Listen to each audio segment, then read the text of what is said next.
Hello everyone, in this video, I'll show you how to listen to Spotify offline. First, open Spotify and make sure you are signed into your account. To listen to music offline, you normally need to download your songs, albums, or playlists while you are connected to the internet. Now go to your library and open a playlist that you want to listen to offline. Before going offline, make sure the music has already been downloaded to your Spotify account. If you have Spotify Premium, you can download supported playlists or albums and then listen to them without an internet connection. However, if you do not see the download option on your account, you may not have access to offline music downloads.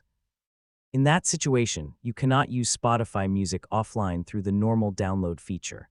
Once your music is downloaded, you can turn off your internet connection and open Spotify.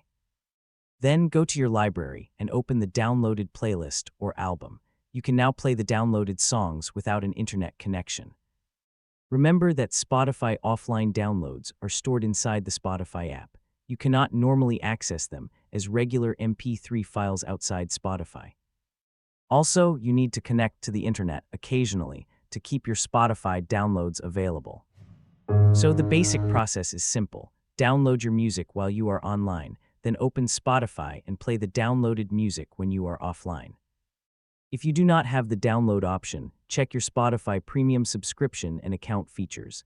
And that's how to listen to Spotify offline. Thanks for watching. Don't forget to like the video and subscribe for more helpful tutorials.